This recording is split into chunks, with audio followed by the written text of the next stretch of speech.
Olá, sou o professor Rodrigo Cardoso, ministro de Direito Administrativo aqui no Gran Curso Online. Vamos trabalhar a partir de agora o pregão, a modalidade de licitação denominada pregão. Interessante, quando nós falamos em licitação pública, inicialmente nós temos que estudar a Lei 866 de 93. A Lei 866 estabelece regras para 5 modalidades de licitação. No caso, a concorrência, tomada de preços, o convite, o concurso e o leilão. Ah, professor, e a modalidade pregão de licitação, hein? Está em outra lei, na Lei número 10.520 de 2002. A lei do pregão é uma lei bem simples, tá? Uma lei de uma única página, tá? Então dá para você imprimir frente e verso a lei do pregão, a lei 10.520. Uma lei aí de 11, 12 artigos, viu? Bem tranquilo e vai ser, né? Bem tranquila vai ser a nossa aula. Vejam só. Por que nós temos que entender primeiramente a Lei 866 para depois começarmos aqui a trabalhar a lei do pregão? Porque a Lei 866 é aplicada de maneira subsidiária aqui na Lei do Pregão. Por isso que no seu edital consta a Lei 866 e também consta a Lei 10.520 de 2002, tá? Não vai vir apenas esta lei sozinha no edital, isso não acontece. Então a banca geralmente cobra a Lei 866 e também cobra a lei número 10.520, tá bom? Então, faltando alguma informação aqui na lei que vamos trabalhar a partir de agora, nós temos que aplicar de maneira subsidiária a lei número 866 de 93, que estabelece regras gerais para a licitação pública e também para os contratos administrativos. Vamos aqui à nossa tela. Eu coloquei algumas informações aqui pra gente, ó. Então, regulamentação da modalidade pregão de licitação. Então, nós vamos ter a lei número 10.520, a lei que vamos trabalhar agora. Temos também o decreto número 3.555 de 2000 e o decreto 5.450 de 2005. Aqui estabelece regras para o pregão eletrônico, ok? Então, pregão eletrônico. Aqui, pregão presencial, e aqui também a lei número 10.520 estabelece regras para o pregão presencial. A Lei 10.520, ela explica, detalha como que vai ser o pregão presencial, aquele pregão onde vamos ter uma reunião entre o pregoeiro e sua equipe e os interessados. Mas a lei autoriza o pregão em sua forma eletrônica. Aí precisou então de um regulamento, né, de uma explicação. Aí veio o decreto número 5.450 de 2005 e explicou, detalhou como que vai ser o pregão em sua forma eletrônica. Só que agora, obviamente, nós vamos trabalhar apenas a lei número 10.520. Se por acaso na sua prova vier cobrando o pregão eletrônico, aí sim você vai ter que estudar o decreto, tá bom? Vamos lá então, âmbito de aplicação da lei número 10.520. Olha aqui, União, Estados, Distrito Federal e municípios. Então chamamos aqui de lei nacional, não é isso? Lei nacional. Ou seja, uma lei que é aplicada em todo o território nacional. Então, o município lá no interior, vamos considerar do Piauí, interior do Maranhão, interior do Rio Grande do Sul, interior de São Paulo, tá? Vai realizar uma licitação para bens e serviços comuns, vai utilizar então essa mesma lei, a lei número 10.520. Então, uma lei nacional aplicada em todo o território nacional. O pregão, inicialmente, ele foi estabelecido por medida provisória e ele era aplicado apenas à União, só a União que podia utilizar, no caso, a modalidade pregão de licitação. Mas depois, essa medida provisória foi convertida em lei, tivemos algumas alterações e o pregão passou a ser utilizado em todo o território nacional. Voltando aqui no quadro, ó, aplicação do decreto 3.555 do ano de 2000 e do decreto 5.450 de 2005, apenas a União. Qual que é o objetivo do decreto, hein? O objetivo é explicar, é detalhar a lei. Quem tem competência para editar decreto? Chefe do Poder Executivo. Então nós vamos ter presidente da República, governador e também o prefeito. Então essas autoridades pode editar esses decretos, né? O decreto chamamos de decreto de execução, que tem o objetivo de explicar, de detalhar a lei. Então, esse decreto, tá? Como por exemplo, o decreto 5.450, é um decreto federal. Ele foi criado pelo presidente da República. Então, o âmbito de aplicação é apenas a União. E agora, pode então, por exemplo, o governador do estado do Rio de Janeiro criar seu próprio decreto para explicar, para detalhar como que vai ser o pregão eletrônico. Aí vem, por exemplo, o governador lá de São Paulo e vai explicar e vai detalhar como que vai ser o pregão eletrônico lá no seu estado, né? Lá no estado de São Paulo, ok? Então esse decreto aqui, esses dois decretos são decretos federais. Vamos aqui uma observaçãozinha importante para a gente, ó. Artigo 9º da Lei número 10.520. Aplicam-se subsidiariamente para a modalidade pregão as normas da Lei 866 de 21 de julho de 93. É aquilo que eu já falei anteriormente, viu? Então, por isso que nós temos que entender também os dispositivos constantes na Lei 866, porque ela é aplicada aqui de maneira subsidiária. Vamos continuando. Adoção da modalidade pregão. Eu trouxe aqui pra gente, ó, artigo 4º do decreto 5.450 de 2002. Nas licitações para aquisição de bens e serviços comuns, será obrigatória a modalidade pregão, sendo preferencial a utilização de sua forma eletrônica. Então, olha o que o decreto estabelece. Sempre que a administração pública for contratar bens e serviços comuns, deverá utilizar a modalidade pregão e ainda, preferencialmente, o pregão em sua forma eletrônica. Então, só vai ser utilizado o pregão presencial quando, por exemplo, não tiver ali meio eletrônico para ser realizado o pregão em sua forma eletrônica.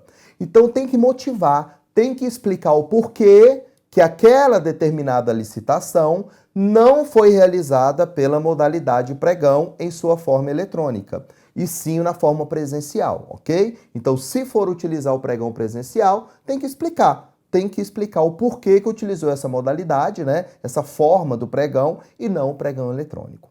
Então, sempre que a administração for contratar bens e serviços comuns, deverá utilizar a modalidade pregão. Por isso que hoje, cerca de 90% das licitações são realizadas pela modalidade pregão, porque a maioria dos bens, né, e serviços contratados pelo poder público são considerados comuns. São aqueles bens de fácil especificação, tá? Aqueles bens de especificações usuais de mercado, que qualquer pessoa que lê identifica prontamente o que a administração pretende contratar. Então, por exemplo, ela vai contratar veículos, vai contratar serviço de limpeza, serviço de recepcionista, serviço de vigilância, mobiliário, material de expediente, água mineral, tá vendo? Então, todos esses bens aí que eu acabei de falar serão contratados sim pela modalidade pregão de licitação. Então, por isso que na maioria das vezes, né, o pregão está sendo utilizado aí, porque grande parte das contratações vão envolver bens e serviços comuns. Mas olha aqui, nós temos que falar também aqui o artigo 1º da Lei número 10.520, ó. Aqui diz assim: para aquisição de bens e serviços comuns, aqui a lei já fala, poderá ser adotada a licitação na modalidade pregão, que será regida por esta lei. Então, aqui nós temos duas informações, ó.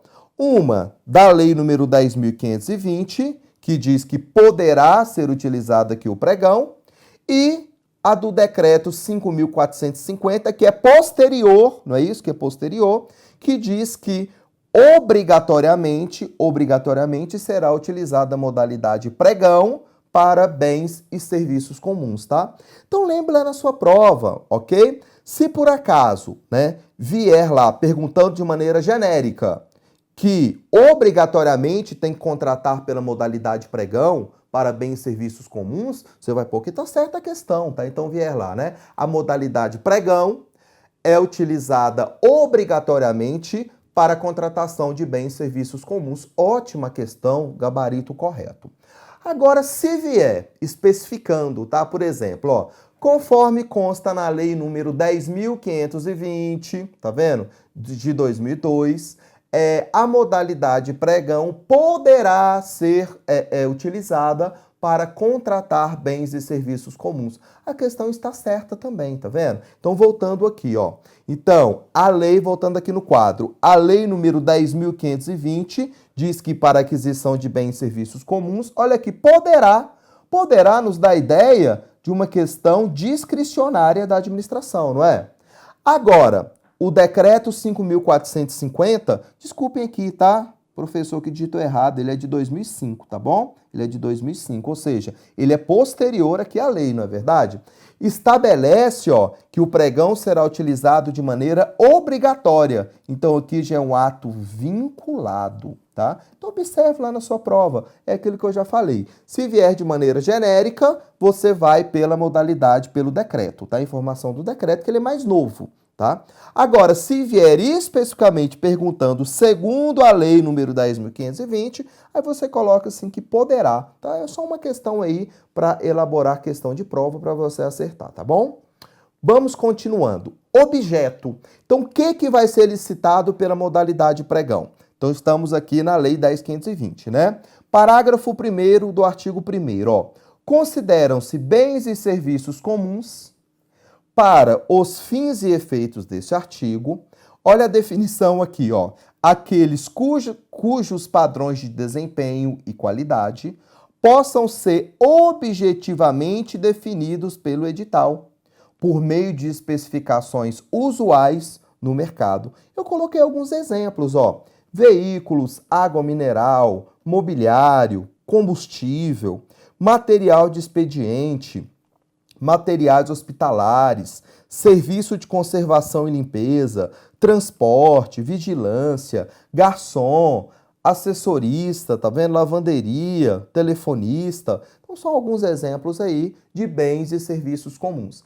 Então, o bem comum, bem como também o serviço comum, é aquele que qualquer pessoa lendo sabe prontamente o que a administração pretende contratar. Ainda mais que hoje é utilizado sim o pregão eletrônico, né, na maioria dos casos. Então vamos considerar, o órgão é um órgão aqui de Brasília, o local onde gravamos, né, nossas aulas. Então vamos considerar que o Ministério da Educação, que tem sede aqui em Brasília, pretende contratar aí material de expediente.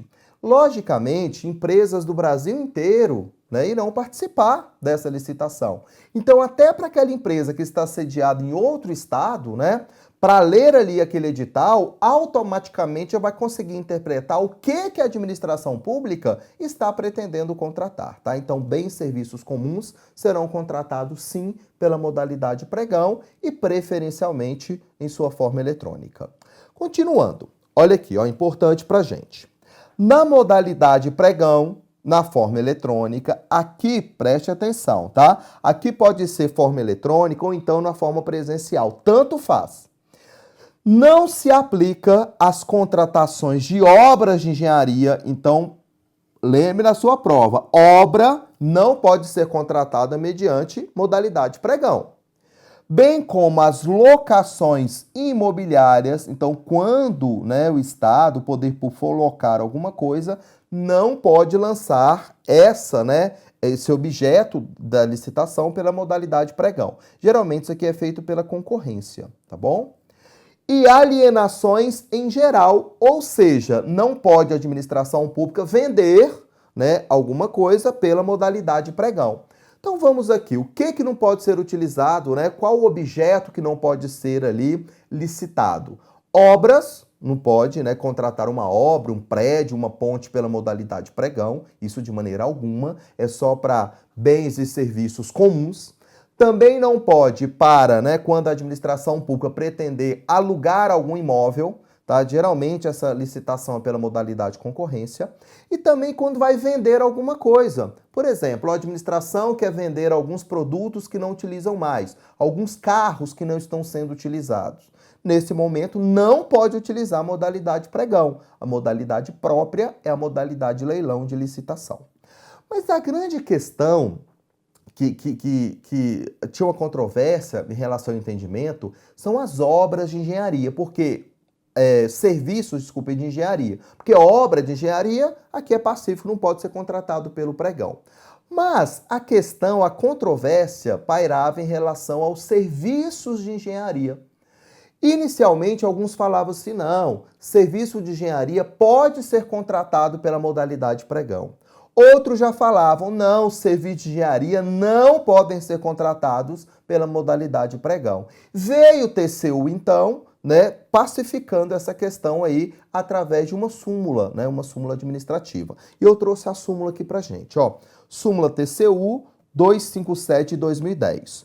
O uso do pregão nas contratações, olha aqui, de serviços comuns de engenharia encontra amparo na lei número 10.520 de 2002. Então, o que você vai lembrar na sua prova? Se o serviço for comum de engenharia, tudo bem, pode ser contratado pela modalidade pregão. Imagina, uma sala ampla, a administração quer dividir essa sala para formar ali duas salas. Vai dividir então com gesso, com drywall ali aquela sala. Olha, é um serviço de engenharia, mas é um serviço comum de engenharia, não é? Tem várias empresas que dão conta de fazer isso daí, é muito simples. A pintura de um edifício, tá? Então vai pintar ali um prédio, uma escola pública. É lógico que isso daí também é comum, não é verdade? Então, o serviço comum de engenharia pode ser contratado pela modalidade pregão. E agora, se for um serviço complexo, pode ser? Serviço complexo não pode ser contratado pela modalidade pregão. Vamos considerar, aqui em Brasília nós temos uma obra, né, uma grande obra, que foi a chamada Terceira Ponte. Uma ponte aqui que liga, né, duas extremidades ali do Lago Paranoá. Logo no início da construção, né, da entrega dessa ponte, ela teve um abalo, tá? Teve um problema ali na sua estrutura. E uma empresa teve que ser contratada, então, para realizar, né, um serviço ali na estrutura daquela ponte. E aí, será que é um serviço comum esse daí? Com certeza não, tá vendo? É um serviço complexo de engenharia, então não pode ser contratado pela modalidade pregão. Aí vai ser contratado então pela concorrência, não é isso? Pela tomada de preços, pelo concurso, dependendo ali, né, do valor de estimativa de contratação, tá bom? Lembre disso em sua prova, hein? Continuando. Tipo de licitação. Olha aqui, no pregão é sempre de menor preço, sendo vedada a utilização de qualquer outro tipo. Então você vai lembrar na sua prova também. Aqui não tem segredo, hein? Modalidade pregão, sempre, sempre menor preço. Ah, professor, tem alguma exceção? Não tem exceção. Então a administração vai comprar o mais barato dentre ali aqueles objetos, né, fornecidos pelos licitantes, que atenderem, obviamente, as especificações, né, exigidas pela administração pública. Então, se temos vários objetos e várias propostas, todas elas atendem o que a administração realmente quer contratar, por que não, né, comprar o mais barato, tá vendo? Atendendo ao princípio da economicidade. Então, lembre na sua prova, sempre menor preço. Em relação a valor, hein? Lá na Lei 866, nós tivemos que trabalhar, não é isso? Alguns limites, né? Aqui na modalidade pregão não há isso, tá? Então, pode ter um pregão, por exemplo, de R$10.000 e pode ter um pregão de 10 milhões de reais. Aqui não há qualquer limite para a utilização dessa modalidade. Vamos aqui ao nosso quadro de novo, ó. Publicação do aviso do edital do pregão, ó. A convocação dos interessados será efetuada por meio de publicação de aviso em diário oficial do respectivo ente federado.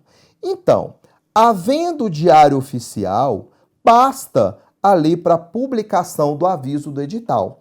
É lógico que a administração não publica todo o edital de licitação. Ela publica apenas o quê? Um aviso do edital de licitação. Então vamos imaginar aqui, ó, pregão número 10 de 2016. Vamos imaginar isso daqui, ó. Então, no ano de 2016, essa aqui é a décima, né, licitação na modalidade pregão. Objeto, o que a administração vai contratar? Vamos imaginar ali, ó, material de expediente. Material de expediente. Que dia que vai ser a licitação? Qual a data, né? da licitação? Vamos imaginar aqui, dia 20/9. Qual o horário da licitação? Qual o horário que vai ser, né? Às 14 horas, tá vendo? Qual o local da licitação? Vamos imaginar aqui, ó, sede do Ministério da Educação, tá vendo? E onde que pode estar ali, onde que vai estar disponível o edital na íntegra? Aí coloca lá, por exemplo, ó, www.ministériodeducação.gov.br, tá vendo? Então, interessado em licitar, vai lá nesse endereço eletrônico, olha aqui, e imprime o edital, tá vendo? Então, o que a administração pública tem que publicar é apenas o aviso do edital de licitação. É como se fosse um resuminho, viu? Ali daquele edital de licitação. Então, tendo ali diário oficial, basta, não precisa de publicar em local nenhum mais. Mas vejam só, olha o que a lei estabelece, ó. Ou não existindo, então considere que não exista diário oficial naquele ente político, em jornal de circulação local, então no jornal particular, não é isso? E facultativamente por meios eletrônicos e conforme o vulto da licitação em jornal de grande circulação. Então lembre na sua prova, a administração pública tem que publicar no Diário Oficial, basta se houver o Diário Oficial, não havendo o Diário Oficial, aí tem que publicar em jornal, né, de circulação local, jornal particular. Brasília, o local que nós gravamos nossas aulas, nós temos, por exemplo, Correio Brasiliense, Jornal de Brasília. Aí na sua cidade, né, vai ter um jornal também, tá vendo? Então aí tem que ser publicado no jornal. Continuando aqui pra gente, ó. O prazo fixado para a apresentação das propostas, contado a partir da publicação do aviso, não será inferior a 8 dias úteis. Então, o que a lei exige? Ó, entre a publicação do aviso do edital de licitação e o dia da própria licitação, tem que ter no mínimo 8 dias úteis, ok? Então, 8 dias úteis, no mínimo, entre o dia da publicação, né, da última publicação do aviso do edital e o dia da própria licitação. Até porque o licitante vai ter que fazer uma pesquisa de mercado, não é isso? Tá? Quanto que ele vai comprar, quanto que ele vai poder fornecer aquilo para a administração pública. Às vezes tem que fazer uma visita no órgão, não é isso? Quando é principalmente serviço, né? Para ver ali, né, qual o tamanho do órgão, qual a dificuldade da realização daquele serviço. Então tem que ter um prazo mínimo aí, entre a publicação do edital, do aviso do edital e o dia da própria licitação, viu? Você não vai esquecer isso na sua prova. Ah, professor, se vier na minha prova apenas 8 dias, a questão está errada. Aqui a lei exige 8 dias úteis, tá bom? Entre a publicação do edital e o dia do seu aviso, tá? Vamos fazer o seguinte, agora nós iríamos iniciar as fases do procedimento licitatório, as fases do pregão. Mas vamos deixar para o outro vídeo, que estou aqui já esgotando o meu prazo, tá? Então, o que nós vamos trabalhar no próximo bloco? Nós vamos ver como que é desenvolvido o pregão na prática, como que ele acontece no dia a dia, tá bom? Então, segura aí, tá? Parabéns pela dedicação aos estudos. Vamos ao próximo vídeo. Muito obrigado por enquanto.